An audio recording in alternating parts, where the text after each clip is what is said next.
আল্লাহকে পাবো কিভাবে? এটা বড় প্রশ্ন না? যে আল্লাহর কাছ থেকে, যে জান্নাত থেকে আমরা পৃথিবীতে চলে আসলাম, আর সেই জান্নাতে যেতে হলে তো আমাকে আল্লাহকে পেতে হবে। আল্লাহকে পেতে হলে আমার কি কি করণীয়? খুব শর্ট করে আমি কয়েকটা পয়েন্টস আপনাদেরকে শেয়ার করছি। 1 নাম্বার, আল্লাহকে পেতে হলে অবশ্যই তার নবী মুহাম্মদ সাল্লাল্লাহু আলাইহি ওয়াসাল্লামকে অনুসরণ করতে হবে। এছাড়া আল্লাহকে পাওয়ার দ্বিতীয় কোনো পথ নেই।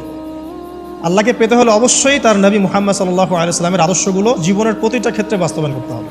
চলাফেরা, ওঠা বসা, খাওয়া দাওয়া, ইস্তেঞ্জা করা, মুআমালাত, ব্যবসা বাণিজ্য, অর্থনীতি, সমাজ, রাষ্ট্র, সব ক্ষেত্রে আপনাকে মুহাম্মদ সাল্লাল্লাহু আলাইহি ওয়াসাল্লামের তরিকা, আদর্শটাকে ফলো করতে হবে। তাহলে আপনি আল্লাহকে পাবেন ইনশাআল্লাহ। যে ব্যক্তি আল্লাহকে পেয়েছে সে দুনিয়াও পেয়েছে, আখিরাতও পেয়েছে। যে আল্লাহকে পায় নাই, দুনিয়াও বরবাদ, আখিরাতও বরবাদ। 1 নাম্বার তাহলে কি কাজ? আল্লাহ পাকের সর্বশেষ নবী মুহাম্মদ সাল্লাল্লাহু আলাইহি ওয়াসাল্লামকে অনুসরণ করা, তার আদর্শ মেনে চলা। 1 নাম্বার। 2 নাম্বার হচ্ছে 5 ওয়াক্ত নামাজ। আল্লাহকে পেতে হলে নামাজ লাগবে। নামাজ নাই, আল্লাহ নাই। ওয়াস্তাঈনু বিস-সাবরি ওয়াস-সালাত, তোমরা সবর এবং সালাতের মধ্য দিয়ে আল্লাহর সাহায্য প্রার্থনা করো। আমরা এই জন্য নামাজে বলি ইয়্যাকা না'বুদু ওয়া ইয়্যাকা নাস্তাঈন, আমরা শুধু আপনারই ইবাদত করি এবং আপনার কাছেই সাহায্য প্রার্থনা করি। আল্লাহকে পেতে হলে নামাজের কোনো বিকল্প নাই। যে ব্যক্তি নামাজ পড়ে না, আল্লাহর সাথে তার কোনো সম্পর্ক নেই, নো কানেকশন। আপনি যে কোনো কিছু চাচ্ছেন, সেজদায় পড়ে আল্লাহর সামনে আত্মসমর্পণ করেই চাইতে হবে। ওয়াসজুদ ওয়াক্তারিব, আল্লাহ পাক কি বলেছেন? সেজদা করো, নিকটবর্তী হও। তো ব্যাখ্যা অনেক করা যায়। নামাজ না পড়লে কিন্তু মানুষ কুফরিতে লিপ্ত হয়।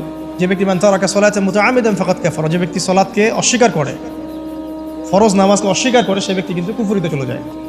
ঠিক আছে? তারপরে বাইনা রাজুলি ওয়া বাইনা শিরকি ওয়াল কুফরি তারকুস সালাহ, একজন মুমিন বান্দা এবং অমুসলিমদের মধ্যে পার্থক্যই নামাজ। নামাজের বিষয়ে অনেক কথা আমি আগেও বলেছি, আপনারা শুনেছেন, অন্য আলেমদের কাছেও শুনেছেন। এক বাক্যে নামাজ না পড়লে ইসলামের রশিটা কেটে যাবে। মুআয বিন জাবালকে নবী সাল্লাল্লাহু আলাইহি ওয়াসাল্লাম বলেছেন যে যদি মান তারাকা সালাতান মুতাআম্মিদান, কেউ যদি সালাতকে ইচ্ছা করে ছেড়ে দেয়, ফাকাদ বারিআত মিন জিম্মাতিল্লাহ, সে ব্যক্তি আল্লাহর জিম্মেদারি থেকে মুক্ত হয়ে যাবে। তার উপর আল্লাহর কোনো জিম্মাদারি নাই, আল্লাহর নিরাপত্তা, জিম্মাদারি থেকে সে মুক্ত। তো 5 ওয়াক্ত নামাজ আল্লাহ পাক আমাদের সবাইকে জামাতের সাথে পড়ার তৌফিক দান করুন।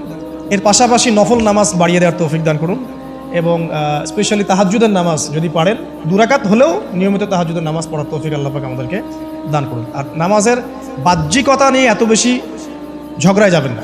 এখন আমরা যত ঝগড়া নামাজের বাহ্যিকতা নিয়ে, হাত বাঁধা, রফুল ইয়াদাইন, আমিন আর পায়ে পা, এগুলো নিয়ে ঝগড়া শেষ আছে? নাই। ইসলামের বিরোধী শক্তিরা হাত ভেঙে ফেলার পায়তারা করে ফেলেছে অলরেডি। হাতি না থাকলে আপনি বাঁধবেন কোথায়? মনে করেন আপনার হাতি নাই, বাঁধবেন কি উপরে না নিচে? এই হাত তো ভেঙে ফেলার পায়তারা করা হয়েছে। এখন আপনি পড়ে আছেন বাঁধার কোন জায়গায় বাঁধবেন সেটা নিয়ে, অথচ পুরো বৈশ্বিক চক্রান্ত মুসলিমদের বিরুদ্ধে হাতটাই ভেঙে ফেলে দিবে। তুই বাঁধবি কোথায় হাত? তারপর দেখব। এটা আমরা বুঝতে পারি না। এটা বোঝার জন্য যে জ্ঞান, ইলম, নূর দরকার, তা তো নাই আমাদের মধ্যে। এই জন্য আপোষের ঝগড়া নিয়ে পড়ে আছে। যে ছোটোখাটো যে ইখতিলাফি মাসআলাগুলো চলে আসছে দীর্ঘদিন থেকে, এগুলোর কোনো সমাধানে আসতে পারবে না কিন্তু কেউ। পক্ষে বিপক্ষে কথা চলতেই থাকবে কিয়ামত পর্যন্ত, ওইগুলো নিয়ে আমরা ব্যস্ত আছি। তা আমি রিকোয়েস্ট করবো নামাজের আধ্যাত্মিকত্বের দিকে ফোকাস করুন। নামাজের আধ্যাত্মিকত্ব কি? আপনি আল্লাহর সামনে দাঁড়িয়েছেন, দুনিয়ার সাথে এখন আপনার কোনো সম্পর্ক নেই, আপনি এবং আল্লাহ, মাঝখানে কিছু নাই। নামাজে যা পড়ছেন, সূরা ফাতিহা, অন্যান্য সূরা, রুকু, তাসবিহ, সিজদা, তাশাহুদ, দুরূদ, অর্থ বোঝার চেষ্টা করেন এবং অর্থের দিকে ফোকাস করেন, আল্লাহকে পাবেন ইনশাআল্লাহ। সিজদায়, রুকুতে যখন যাচ্ছেন, আপনি চিন্তা করেন যে আপনি মহাবিশ্বের মহাশক্তিধর আল্লাহ রাব্বুল আলামিনের সামনে মাথা নত করেছেন। আপনি চিন্তা করেন যে আল্লাহ আপনাকে দেখছেন। এখন যখনই মানুষ নামাজে দাঁড়ায়, আল্লাহ পাক তার দিকে দৃষ্টি নিবদ্ধ করেন, এবং যখন মানুষ এদিক ওদিক তাকানো শুরু করে নামাজে, আল্লাহ পাক মুখ ঘুরিয়ে নেন। হ্যাঁ, নামাজে ওই যে আমরা যে ডিজিটাল নামাজ পড়ি না, এখন ডিজিটাল মানে 4 রাকাত নামাজ 4 মিনিটে শেষ। এক রুকু করলে সেজদা পাওয়া যায় না, সেজদার তাসবিহ পড়লে আবার এদিকে দেখা যায় যে দ্বিতীয় সেজদায় চলে গেছে অলরেডি ওঠার আগে। অনেক ক্ষেত্রে ইমাম সাহেবরাও খুব দ্রুত নামাজ পড়ান, অনেক দ্রুত পড়ান। এত দ্রুত নামাজ পড়াবেন কেন? নামাজ জামাতে পড়লে সংক্ষিপ্ত করতে বলা হয়েছে, কিন্তু এত দ্রুত তো পড়তে বলা হয়নি। এখনও দেখবেন মক্কা মদিনায় গিয়ে নামাজ দেখবেন, মাশাআল্লাহ, নামাজটা তাদের মাশাআল্লাহ এটার প্রশংসা না করলে হকাদা হবে। নামাজটা অসাধারণ, ধীর স্থিরভাবে। ফজরের নামাজ 20 মিনিট, 15 মিনিট, 20 মিনিট পড়াচ্ছে নামাজ, রিল্যাক্স। নামাজে দাঁড়ালে চমৎকার তেলাওয়াত হচ্ছে, আপনি ভুলে যাচ্ছেন নিজেকে। তেলাওয়াত হবে চমৎকার, এবং সবচেয়ে ভালো যিনি তেলাওয়াত করতে পারেন তাকে নামাজে দিতে হবে। রিল্যাক্সে নামাজ পড়বে। ক্ষেত্র বিশেষে আপনি শর্ট করতে পারেন, কিন্তু সবসময় কেন আমরা 4 রাকাত নামাজ 3 মিনিটে শেষ করে দিব? আবার নামাজের পর দোয়াটা হবে লম্বা, অথচ নামাজটাই ছিল দোয়া, নামাজটাই কিন্তু দোয়া। এখন সেজদায় আমরা যদি কান্নাকাটি করতে না শিখি, আল্লাহর সামনে আমি মাথা নত করেছি, এখানে নিজের মনের যত আবেগ, আকুতি, দোয়া, এগুলো আল্লাহর সামনে ঢেলে না দিতে পারি, এই দোয়া কালাম না শিখি, তাহলে তো নামাজের আধ্যাত্মিকতা অর্জন হলো না। সাহাবীরা কেমন করে নামাজ পড়তেন যে নামাজ পড়ার পরেও তাদের গা থেকে তীর বের করা যায়? কিভাবে তারা নামাজ পড়তেন? তাহলে নবী সাল্লাল্লাহু আলাইহি ওয়াসাল্লাম কিভাবে নামাজ পড়তেন যে নামাজ পড়ার ফলে তার পা মোবারক ফুলে যাইতো? এক রাকাতে তিনি 4 পারা কোরআন তেলাওয়াত করতে পারলেন কিভাবে? তো তাদের নামাজ আর আমাদের নামাজ, আল্লাহ রাব্বুল আলামিন তার রাসূলের মাধ্যমে একটা হাদিসে জানিয়েছেন যে এমনও অনেক নামাজি আছে, নাউযুবিল্লাহ, আল্লাহ পাক আমাদেরকে তাদের অন্তর্ভুক্ত না করুন, যে নামাজ পড়ার পরে আল্লাহ রাব্বুল আলামিন এই নামাজটাকে ওই নামাজের মুখের উপর নিক্ষেপ করে দেয়। তোমার নামাজের আমার কোনো দরকার নেই। আল্লাহ পাক আমাদেরকে হেফাজত করুন। ধীর স্থিরভাবে পড়ে, রিল্যাক্সে, তারা হওয়ার কিচ্ছু নাই। ওয়া মা খালাকতুল জিন্না ওয়াল ইনসা ইল্লা লিয়াবুদুন, শুধুমাত্র আল্লাহর ইবাদত করার জন্যই তো পৃথিবীতে এসেছি। হোক না দোকানটা 5টা মিনিট পরে খুললে কি হবে? হ্যাঁ, জমিতে যান, জমিতে আধা ঘন্টা পরে গেলে কি হবে? যে আল্লাহ পাক আপনাকে বাঁচিয়ে রাখতে পারেন, সে আল্লাহ পাক আল্লাহর পথে সময় দিলে আপনাকে অফুরন্ত রিজিকও তো দিতে পারেন না? আপনি আল্লাহর হয়ে যান, বাকি সব আল্লাহ আপনার দায়িত্ব নিয়ে নেবেন ইনশাআল্লাহ। আপনি নিজে আল্লাহর হয়ে যান, আপনার সব কিছু দায়িত্ব কে নিয়ে নেবে? আল্লাহ নিয়ে নেবে। আল্লাহ পাক আমাদেরকে ধীর স্থিরভাবে আধ্যাত্মিকত্ব অর্জন করে নামাজ পড়ার তৌফিক দান করুন, আমিন। তো দেখুন, আল্লাহকে পাওয়ার সবচেয়ে সেরা মাধ্যম কি? নামাজ। তার আগে বলেছি নবী সাল্লাল্লাহু আলাইহি ওয়াসাল্লামের অনুসরণ। আল্লাহকে পাওয়ার তৃতীয় একটা মাধ্যম বলে দিই আমি, সওম বা রোজা রাখা। অল্প সময় গুটিয়ে নিচ্ছি, সওম বা রোজা রাখা। রোজা কেন আল্লাহকে পাওয়ার মাধ্যম জানেন? কারণ রোজা রাখা অবস্থায় আমরা কিন্তু গোপনে পানাহার করি না, করি? আমরা রোজা রেখেছি, গোপনে কিন্তু পানি খেতে পারি, কেউ দেখবে না। গোসল করছেন, আপনি পানি খেতে পারেন, কেউ দেখবে না। লুকিয়ে লুকিয়ে আপনি কিন্তু খাবার খেতে পারেন, কেউ দেখবে না, বাসায় কেউ নাই দেখার, কিন্তু আপনি খান না। আপনি সবর করেন, সহ্য করেন, একদম সূর্যাস্তের সময় গিয়ে আপনি ইফতার করেন। এই যে কাজটা আপনি কেন করেন? কারণ আপনি ফিল করেন যে আল্লাহ আপনাকে দেখছেন। কেউ আপনাকে দেখুক না দেখুক, আল্লাহ আপনাকে দেখছেন। এটাই হচ্ছে ইহসান, এটাই হচ্ছে আল্লাহ পাকের মারিফতকে উপলব্ধি করা। আল্লাহ রাসূল সাল্লাল্লাহু আলাইহি ওয়াসাল্লাম বলেছেন, ইহসান হচ্ছে আন তা'বুদাল্লাহা কাআন্নাকা তারা, তুমি এমনভাবে আল্লাহর ইবাদত করবে যেন তুমি আল্লাহকে দেখছো। ওয়া ইল্লাম তাকুন তারাহু ফাইন্নাহু ইয়ারাক, তুমি আল্লাহকে দেখতে না পারলেও বিশ্বাস করবে আল্লাহ তোমাকে দেখছেন। এটা রোজা রাখলে উপলব্ধি হয় না যে আল্লাহ আমাকে দেখছেন? এটা হচ্ছে আল্লাহকে পাওয়ার মাধ্যম। এই জন্য রমাজানের রোজা অবশ্যই রাখবো ইনশাআল্লাহ। পাশাপাশি এই যে সোমবার, বৃহস্পতিবার বা এই যে মাসের 3 দিন আইয়ামে বীজের সওম আছে, 13, 14, 15, আরাফার সওম, আশুরার সওম বা নফল সওম, এগুলো রাখার অভ্যাস করলে আল্লাহকে পাওয়া যাবে ইনশাআল্লাহ। আল্লাহ পাক আমাদেরকে বেশি বেশি সওম রাখার তৌফিক দান করুন। এবং আমাকে, আপনাদের সবাইকে বিগত জীবনে আমরা যারা বিভিন্ন সময় সওম রাখি নাই বা রাখতে পারি নাই, বিভিন্ন সালাত পড়ি নাই, করতে পারি নাই, এগুলোকে হিসেব করে আদায় করার তৌফিক আল্লাহ পাক দান করুন, আমিন। 4 নম্বর একটা মাধ্যম বলে দিই আল্লাহকে পাওয়ার, সেটা হলো তিলাওয়াতে কোরআন।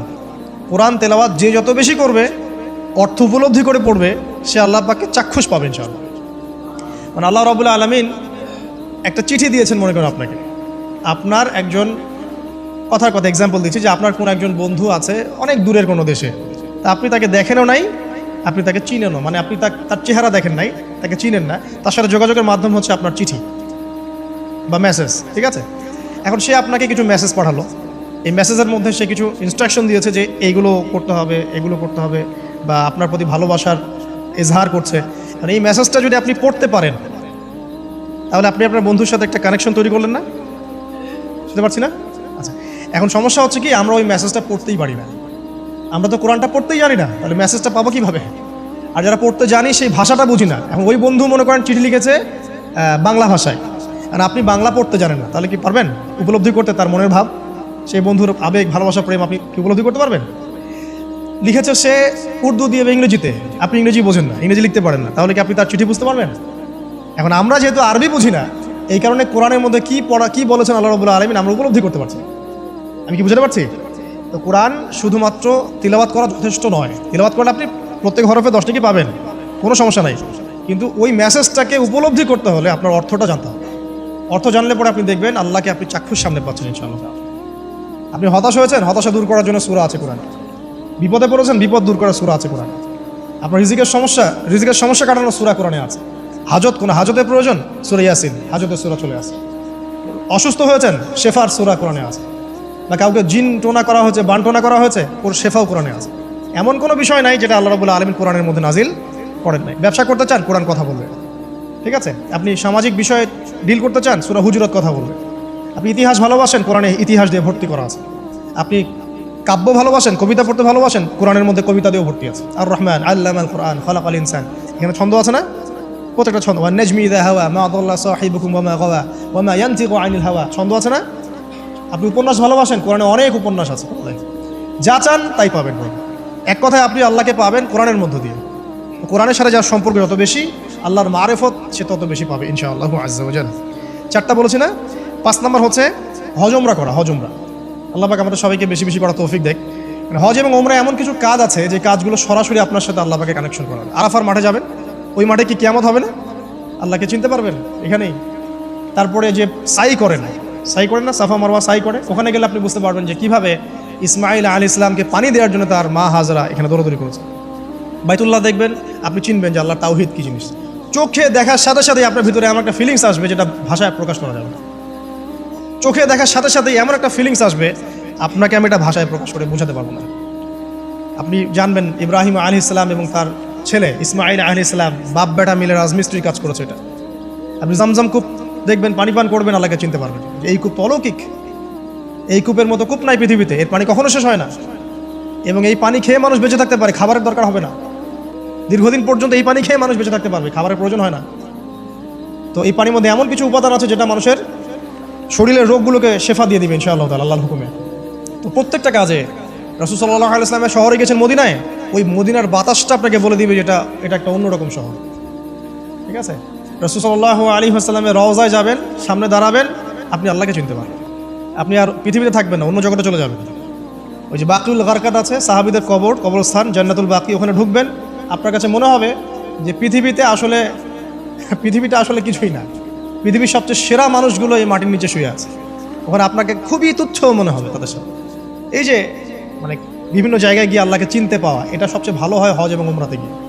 আল্লাহ পাক আমাদেরকে তৌফিক এনায়েত করুন, আমিন। এটা একটা আল্লাহকে পাওয়ার দোষ। যাদের হজ ফরজ হয়ে গেছে অবশ্যই হজ করে ফেলবেন, আর যাদের সামর্থ্য আছে তারা বেশি বেশি উমরা করবেন। নবী সাল্লাল্লাহু আলাইহি ওয়াসাল্লাম বলেছেন, এক হজ পরের হজের মধ্যে যত গুনাহ মাফ করিয়ে দেয়, এক উমরা পরের উমরার মধ্যে যত গুনাহ সেগুলোকে মাফ করিয়ে দেয়। আল্লাহ পাক আমাদেরকে এই আমলগুলো করার তৌফিক এনায়েত করুন। 6 নম্বর বলছি জিকির। আল্লাহ পাকের জিকির বাড়াতে হবে। যে আল্লাহ পাকের জিকির যত বেশি করবে, সে আল্লাহ পাকের মারিফত তত বেশি উপলব্ধি করবে, আল্লাহকে পাবে ইনশাআল্লাহ। আর এই জিকির করার জন্যে অজুও শর্ত নয়, জানেন? আল্লাহর জিকির করার জন্য কিন্তু অজু শর্ত নয়। আপনি মনে মনে চলতে ফিরতে অলওয়েজ সুবহানাল্লাহ, আলহামদুলিল্লাহ, আল্লাহু আকবার, লা ইলাহা ইল্লাল্লাহ, আস্তাগফিরুল্লাহ করতেই থাকতে পারেন। কষ্টের কিছু আছে? খালি জবান চলবে, খালি জবান চলবে। মাঠে কাজ করছেন, ওই যে লাঙল দিয়ে কাজ করছেন, সেচ দিচ্ছেন, আপনি পড়তে থাকবেন আস্তাগফিরুল্লাহ ওয়া আতুবু ইলাইহি, লা হাওলা ওয়ালা কুওয়াতা ইল্লা বিল্লাহ, সুবহানাল্লাহ, আলহামদুলিল্লাহ, লা ইলাহা ইল্লাল্লাহ, আল্লাহু আকবার। কোনো সমস্যা? কোনো সমস্যা নেই। রান্না বান্না করছে মেয়েরা, এটা করতে করতে পড়তে পারবে না? গাড়ি ড্রাইভ করছেন, ড্রাইভ করতে করতে আপনি পড়তে পারবেন লা ইলাহা ইল্লাল্লাহ ওয়াহদাহু লা শারীকা লাহু, লাহুল মুলক ওয়া লাহুল হামদু ওয়া হুয়া আলা কুল্লি শাইইন কাদির। যে কোনো কাজ করতে করতেই ইল্লাল ইস্তিনজা, ইস্তিনজা বাদ দিয়ে। ইস্তিনজা কি জিনিস? প্রসাব পায়খানা। এই সময় এগুলো মুখ দিয়ে বলবেন না, দরকার নাই। আপনি এখানে এরপরে যে সময়গুলো আছে এগুলোতে আপনি জিকির বাড়াবেন। যে যত বেশি জিকির করবে তার কলব তত বেশি পরিচ্ছন্ন হবে। যার কলব যত পরিচ্ছন্ন, আল্লাহর নূর তার কলবে তত বেশি আসবে, সে আল্লাহ পাকে তত কাছে পাবে ইনশাআল্লাহু আজ্জা ওয়া জাল। 7 নাম্বার দোয়া ইস্তেগফার বাড়িয়ে দেয়। আল্লাহর কাছে বেশি বেশি দোয়া করতে হবে। দোয়া বাড়িয়ে দেন। দোয়ার জন্য হুজুর ডাকতে হবে না, দোয়ার জন্য আমাকে ডেকে বাসায় খাওয়ানোরও দরকার নেই। এখন দোয়ার জন্য আপনি যথেষ্ট।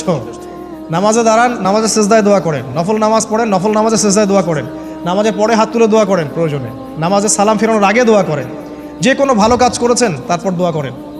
ঠিক আছে? কোরআন তেলাওয়াত করলেন, দোয়া করেন। তাহাজ্জুদের ওয়াক্তে দোয়া করেন, বৃষ্টি পড়ছে তখন দোয়া করেন। ঠিক আছে? মানে দোয়া কবুলের মোমেন্ট, সময়গুলো, আজান হয়েছে, আজান ইকামতের মাঝখানে দোয়া করেন। এই যে এখন খুতবা হচ্ছে, এই সময় দোয়া করেন, দোয়া কবুল হবে। দিনী মজলিসে বসেছেন, দোয়া করেন, দোয়া করতে থাকেন মনে মনে। যত বেশি আপনি দোয়া করতে পারবেন আল্লাহর কাছে, ইনশাআল্লাহ আল্লাহকে আপনি তত কাছে পাবেন ইনশাআল্লাহ। এটা আল্লাহকে পাওয়ার অন্যতম মাধ্যম। এবং ইস্তেগফার মানে কি? তওবা করা। আস্তাগফিরুল্লাহাল্লাযী লা ইলাহা ইল্লা হুয়াল হাইয়ুল কাইয়ুম ওয়া আতুবু ইলাইহি। এটা বেশি বেশি পড়বেন। দিনে কমপক্ষে 70 বার বা 100 বার পড়ার চেষ্টা করবেন। আল্লাহ পাক তৌফিক দান করুন। কয়টা বলেছি ভাই? 7টা। আচ্ছা, 8 নাম্বার হচ্ছে সদকা করা। সদকা, দান সদাকা আল্লাহর কাছে খুব বেশি পছন্দের। দান সদকা করার জন্য সম্পদ লাগে না, আমার কথা শোনেন। দান সদকা করার জন্য সম্পদ লাগে না, কলিজা লাগে, মন লাগে। বহু বড় বড় মানুষ আছে দান সদকা করতে পারে না, কোটিপতি, যাকাত দেয় না, আছে না? আর বহু গরিব মানুষ ভ্যান চালায়, কৃষিকাজ করে, দেখবেন 100 টাকা দান করে দিল, মন থাকতে হয়, মন, কলিজা বড় থাকতে হয়। তো যাদের কলিজা বড়, মন বড়, তারা দান সদকা করতে পারবে ইনশাআল্লাহ। আর যার মন বড় সেখানেই তো আল্লাহ নূর আসবে। সংক্ষিপ্ত মনে কি, সংকীর্ণ মন আল্লাহ নূর কোত্থেকে আসবে? কথা বুঝতে পারে নাই? তো দান সদকা বাড়ান। আপনি 1 টাকা দান করেন, 5 টাকা দান করেন, হালাল রিজিক থেকে 1 টাকা দান করেন, সেটা আল্লাহর কাছে অনেক বেশি পছন্দের।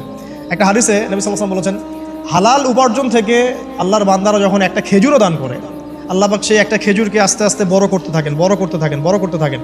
এটা এক পর্যায়ে পাহাড়ের সমান হয়ে যায়। এবং কিয়ামতের মাঠে মানুষ তার দান এবং সাদাকার যে ছায়া, এই ছায়ার নিচে অবস্থান করবে। আপনার বিপদ হয়েছে, দান সৎকা করেন, বিপদ দূর হয়ে যাবে ইনশাআল্লাহ। জটিল কোনো রোগ হয়েছে, কোনো ডাক্তার ট্রিটমেন্ট করতে পারছে না, সৎকা করেন, রোগ ভালো হয়ে যেতে পারে ইনশাআল্লাহ। সৎকার ব্যাপক ফজিলত আছে। সদাকা, দান সদাকা, দোয়া, এগুলো তাকদিরের যে বিপদ আপদগুলো আছে না, ঝুলে আছে, আমাদের তাকদিরের বিপদ আছে না অনেক, এগুলোকেও সরিয়ে দিতে পারে আল্লাহ। এই শক্তি আছে দোয়া এবং দান সৎকার মধ্যে। আল্লাহ পাক আমাদেরকে বেশি বেশি সদাকা করার তৌফিক দান করুন, আমিন। আর সদাকা নফল না করতে পারলেও কমপক্ষে ফরজ জাকাতটুকু দিবেন, ফরজ জাকাতটুকু দিবেন। কারণ জাকাত, সদকা এবং ব্যবসা এগুলো হচ্ছে ইসলামিক অর্থনীতির মূল ভিত্তি, এর সাথে কৃষিকাজ। আর দুটো বলে শেষ করে দেই। 9 নম্বর হচ্ছে আমর বিল মারুফ এবং নাহি আনিল মুনকারের কাজ করা, মানে সৎ কাজের আদেশ করা, মানুষকে অসৎ কাজে নিষেধ করা। এই কাজটা যে যত বেশি করবে সে তত বড় ব্যবসায়ী।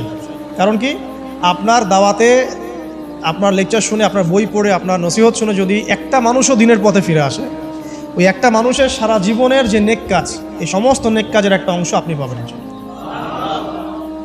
আবার আপনি কাউকে অন্যায় থেকে বারণ করেছেন, আপনার দাওয়াত শুনে কেউ সিগারেট ছেড়ে দিয়েছে, মাদক ছেড়ে দিয়েছে, জেনা ছেড়ে দিয়েছে, পর্ন ছেড়ে দিয়েছে, বা হারাম সুদ ছেড়ে দিয়েছে, ওই মানুষটা এখন সারা জীবন যত ভালো কাজ করবে, এই পুরো ভালো কাজের একটা অংশ আপনি পাবেন ইনশাআল্লাহ।